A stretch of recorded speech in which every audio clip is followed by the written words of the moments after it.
टाटा के प्रोडक्ट के बिना हमारी जिंदगी अधूरी है, चाहे वो टाटा मोटर्स हो या टाटा नमक। ऐसे कुल 100 से भी ज्यादा कंपनियां आज टाटा ग्रुप के अंडर हैं। और इसमें कोई चौंकाने वाली बात नहीं है कि टाटा आज भारत का one of the most successful और फेमस कंपनी है। लेकिन क्या आप जानते हैं कि टाटा कंपनी एक ही दिन में इतनी बड़ी नहीं बनी, इसे इन ऊंचाइयों तक पहुंचने में 200 सालों का वक्त लगा है। आइए जानते हैं भारत की सबसे ओल्डेस्ट बिजनेस फैमिली टाटा के इतने सक्सेसफुल बनने का राज। इस कहानी की शुरुआत हुई साल 1822 में, जब गुजरात के एक गांव में नसीरवानजी टाटा का जन्म हुआ और सिर्फ 20 साल की उम्र में वो अपनी बीवी बच्चों समेत मुंबई आ गए कॉटन ट्रेडिंग में अपनी किस्मत आजमाने। देखते ही देखते नसीरवानजी ने अपना खुद का कॉटन एक्सपोर्ट का बिजनेस स्टार्ट कर लिया। बिजनेस से आने वाले पैसों से इन्होंने अपने बेटे जमशेदजी टाटा को बेस्ट एजुकेशन देने का फैसला किया। जमशेदजी की एजुकेशन पूरी होने के बाद उनके पिता ने साल 1859 में 20 साल की उम्र में उन्हें हांगकांग अपने बिजनेस को एक्सपैंड करने के लिए भेज दिया। इस काम में जमशेदजी काफी सक्सेसफुल रहे, क्योंकि उनमें कुछ कर दिखाने का जज्बा था। अपनी 65 साल की जिंदगी में जमशेदजी ने 3 अलग अलग कॉन्टिनेंट्स में काम किया।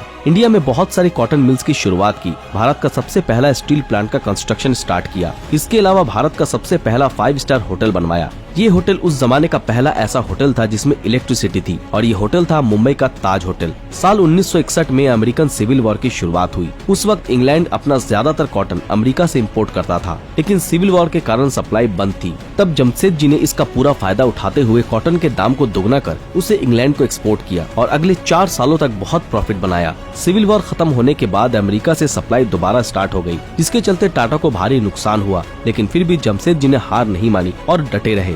साल 1874 में जब जमशेदजी ने नागपुर में अपना पहला कॉटन मिल स्टार्ट किया, तब उन्होंने ये नोटिस किया कि यहाँ काम कर रहे वर्कर्स बहुत कामचोर है और आए दिन बहाना बनाकर छुट्टी लेते हैं। एक दिन भी ऐसा नहीं आया कि जिस दिन सारे वर्कर्स काम पे आए हो। तब जमशेदजी ने उन पे गुस्सा करने की बजाय मजदूरों के लिए एक जनरल प्रोविडेंट फंड बनाया, ताकि रिटायरमेंट के बाद भी उन्हें पेंशन मिल सके। इसके अलावा इंश्योरेंस स्कीम भी लागू की, ताकि इन मजदूरों के साथ हुए किसी भी प्रकार के एक्सीडेंट का खर्चा कंपनी बियर करे। इन सब के अलावा इन्होंने स्पोर्ट्स डे, फैमिली डे की भी शुरुआत की।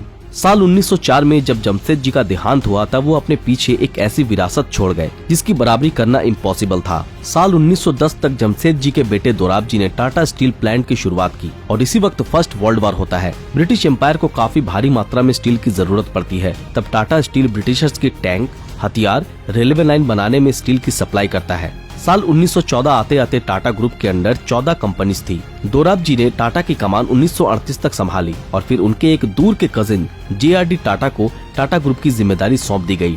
ये इंडिया के पहले लाइसेंस प्राप्त पायलट भी थे और उन्हें फ्लाइंग का काफी पैशन था, जिसके चलते इन्होंने इंडिया की पहली एयरलाइंस टाटा एयरलाइंस की शुरुआत की, जिसे बाद में एयर इंडिया के नाम से जाना जाने लगा। 1947 में इंडिया के इंडिपेंडेंस के बाद Indian prime minister Jawaharlal Nehru ने ये अनाउंस कर दिया कि इंडिया के सारे बड़े बड़े इंडस्ट्रीज और यूनिवर्सिटीज को नेशनलाइज किया जाएगा, और गवर्नमेंट ने टाटा एयरलाइंस को भी अपने अंडर ले लिया, जिससे JRD टाटा को बड़ा दुख हुआ। लेकिन शुरू से ही टाटा का ऐसा मानना था कि बिजनेस सिर्फ पैसे कमाने के लिए नहीं होता, बल्कि नेशन बिल्डिंग के लिए भी होता है। टाटा एयरलाइंस के नेशनलाइज होने के बाद नेहरू ने JRD टाटा को टाटा एयरलाइंस को लीड करने का ऑफर भी दिया, जिसे JRD टाटा ने हंसते हंसते एक्सेप्ट कर लिया। इसके चलते 70s और 80s के समय टाटा एयरलाइंस को दुनिया का one of the most prestigious airlines माना जाता था। इसके अलावा JRD टाटा ने और भी कई सारे सेक्टर्स में अपने बिजनेस को फैलाना स्टार्ट किया। 1945 में टाटा मोटर्स ने अपना पहला प्रोडक्ट लोकोमोटिव इंजन्स को बनाया। 1968 में टाटा कंसल्टेंसी सर्विसेज यानी TCS की शुरुआत की, जो आज रेलवेज के बाद इंडिया की सेकेंड लार्जेस्ट एम्प्लॉयर है।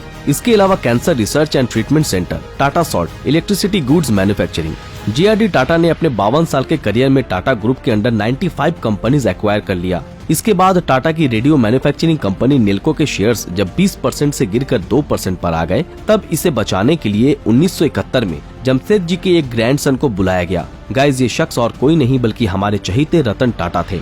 रतन टाटा ने कहा, रेडियो की मैन्युफैक्चरिंग बंद करनी होगी और नई टेक्नोलॉजीज में इन्वेस्ट करना होगा, जैसे सैटेलाइट्स, टेलीकॉम वगैरह। और सिर्फ 3 साल के अंदर नेल्को की किस्मत बदल गई और इसके शेयर्स वापस 20% हो गए। लेकिन फिर इसी साल इमरजेंसी घोषित होने के बाद नेल्को के बिजनेस पर काफी बुरा इम्पैक्ट पड़ा और इसे बंद कर दिया गया। लेकिन मैनेजमेंट ने रतन टाटा की कैपेबिलिटी को पहचानते हुए साल 1991 में उन्हें टाटा ग्रुप का चेयरमैन बना दिया। फिर साल 1991 में ही इंडिया के फाइनेंस मिनिस्टर मनमोहन सिंह ने अनाउंस किया कि इंडिया अब लिबरलाइज हो रहा है, और इसे देखते हुए रतन टाटा ने टाटा सन्स के ओनर्स को टाटा ग्रुप की सभी सब्सिडियरी में बढ़ाना स्टार्ट कर दिया, ताकि कोई भी इंटरनेशनल कंपनी टाटा ग्रुप की किसी भी कंपनी को न खरीद पाए। और इसके चलते टाटा ग्रुप का इतना फायदा हुआ कि टाटा ग्रुप ने उल्टा कई इंटरनेशनल कंपनीज को ही अपने अंडर ले लिया। इंग्लैंड के टेटली टी कंपनी को टाटा ने $12 बिलियन में खरीदा। यूरोप की एक स्टील जायंट कंपनी कोरस को टाटा ने $11.3 बिलियन में खरीद लिया। इसके अलावा जैगुआर लैंड रोवर को भी टाटा ने $2.3 बिलियन में खरीदा। गाइज, तो ये थी टाटा के इतने सक्सेसफुल बनने की कहानी। इस बारे में आपकी क्या राय है, हमें कमेंट में जरूर बताएं।